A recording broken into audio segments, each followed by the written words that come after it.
Good morning. Okay, we're going to try this again. This is my take two. Um, we're going to be talking about compound interest. This is the second in a series on interest. Interest formula, simple interest, compound interest, continuous interest.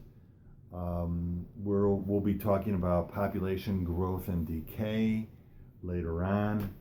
But this is fun stuff. Compound interest is interesting because it is interest on interest.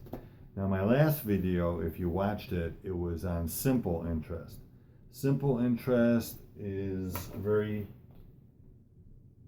very simple. You're looking for interest. The P is the principal, it's the amount that you put down. And it's important to note that interest can be money that you make or money that you pay. All right? We talked about that in the last video. The P is the principal. That's the money that you start with. That's the money that you're either borrowing, okay, for something. So you want to borrow money for a car, a used car. Okay? The principal would be the money that you need to buy that car. The little r is not radius, it is the rate. Okay, it's the rate of interest. Nobody's going to lend you money unless they make money themselves. Okay, we live in a consumer economy. So the rate is how much money they're going to charge you to buy to borrow. Okay, the T is the time, the term. It's how long. It's how long you're going to borrow. Okay. And boy, my clock is really going off there. Okay. So that's simple interest. Compound interest, really different. Okay. It's what investors call magic. Okay. We erase this. Okay. Compound interest is interest on interest. You'll hear me say that a couple of times during this video. Interest on interest because you're borrowing money at a certain rate, but over time they're charging you interest on the interest.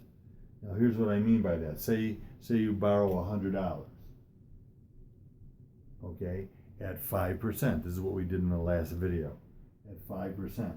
5% is 0.05.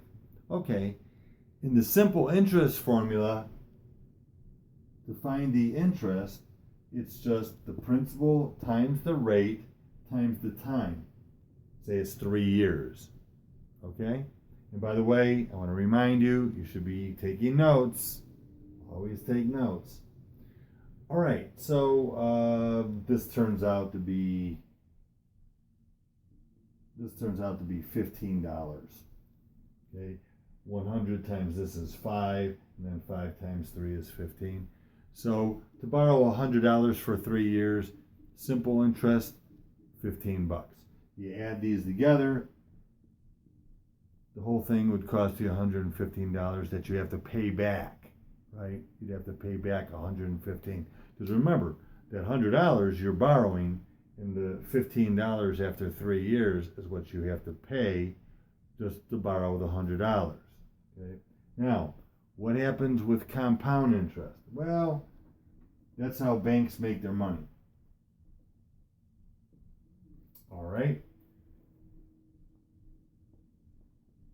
You start with A. A is technically it's accumulated wealth. Okay, you'll hear that in some textbooks. A lot of middle school books will just call it an amount. Okay, an amount.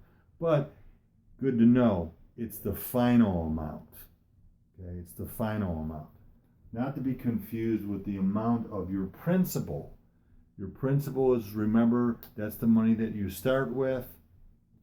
Now, here's what's tricky. if I just multiply this by 0.05, I'm back to my simple interest formula. We don't want to multiply it by 0.05 for that 5% interest. We want to multiply it by 1 plus 0.05, or 1 plus the rate, whatever it is, okay? And then if it's just for a year, okay, you're going to get $100 here. Remember, it was $100 for the simple interest example. 1 plus 0.05.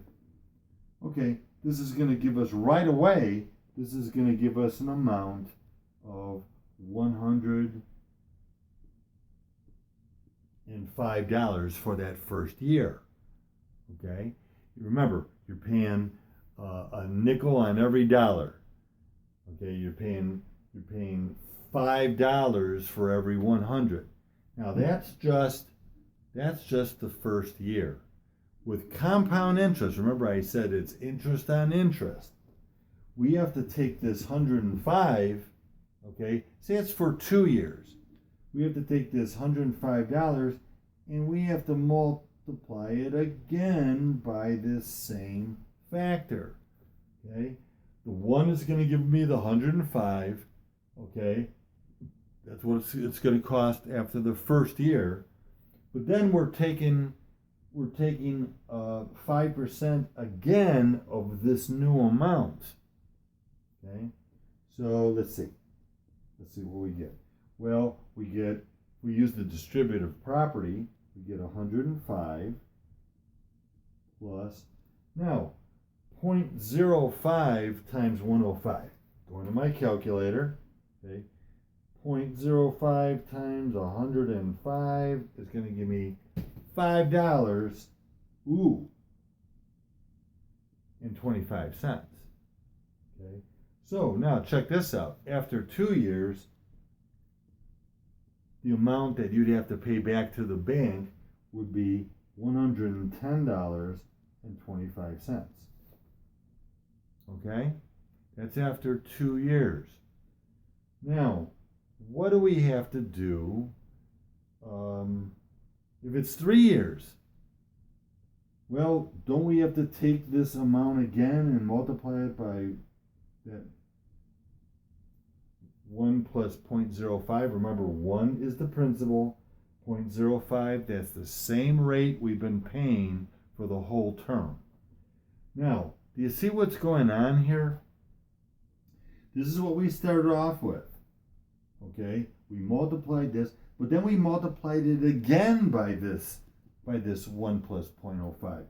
And then if we went 3 years, we'd have to take that principal, okay, and multiply it again by this 1 plus 0.05. So what happens is, whatever number of years you have this loan for, it's going in as an exponent. If it's just the first year, if it's just 1 year, it's a 1, right? But this becomes a 2 because we're multiplying this times this. It's 1 plus r squared. If it's for 3 years, now it's 3, and so on and so on. Some people have loans for 10 years. Some have loans for 30 years, like a mortgage on a house. Okay? It's interest on interest. So, I'm going to put the t back up here. Okay? All right. This is the first it's the first formula for compound interest that I want to show you. Okay, it gets a little more complicated when we talk about how often they compound. Now this will make sense in a minute. Let's erase this.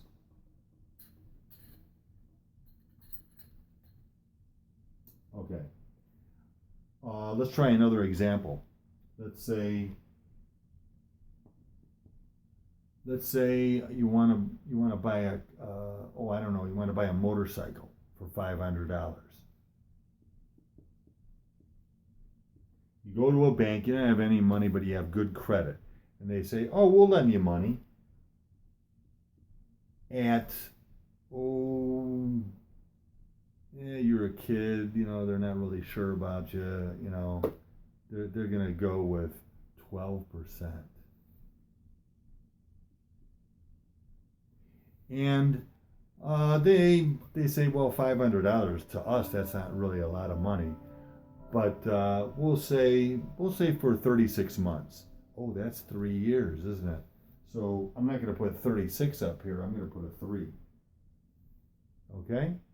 Now, let's see how much money it's going to cost for that $500 motorcycle. Okay. I cannot multiply the 500 times 1 and 500 times 0.12. Why? Because I first have to do this. I first have to multiply 1 plus 0.12, okay, then times itself, and then times itself again, right? I got to cube it. I'm going to bring down the 500. I'm going to put these together. Remember a long time ago I asked you, is 1.12 the same as 1 plus 0.12? It is. It is. So we can put this together. We got the 3 back up here. All right. Now, once again, I'm not multiplying 500 times this. I'm taking 1.12 and I'm cubing it. Wow. I get 500. Then I get, for this cubed, I get 1.40. I'm going to call it 5. It was 0.4049. I'm going to call it 0.405. That's good enough for our purposes. Now, I'm going to multiply this in my calculator times 500. Whoa. $702.46. How about that? But remember, you don't have to pay anything for 3 years. You're holding on to their money for 3 years. Well, at the end of 3 years, you have to come up with $702.46. Okay. How much interest is that? Well, to find out what the interest was, I'd have to subtract 500 from this, right? So I get $202.46. That's just the interest. Okay, see it? So transactions like this happen all day long. Okay, people are borrowing, people are investing. Now that's the good news. If you invested $500 for 3 years, say you made a deal with a bank, and they said, "Oh, well, we'll give you 12% interest on your money." That's a lot. Believe me, in this day and age, that's a lot. But then at the end of 3 years, you got $702 in the bank and some change. Okay? So you made $202. That's not likely, but the more money you have, the more interest they'll give you. Okay? All right. So I'm going to stop here because it gets a little stranger. Okay? It gets a little more complicated in a minute. Okay? All right. See you next time.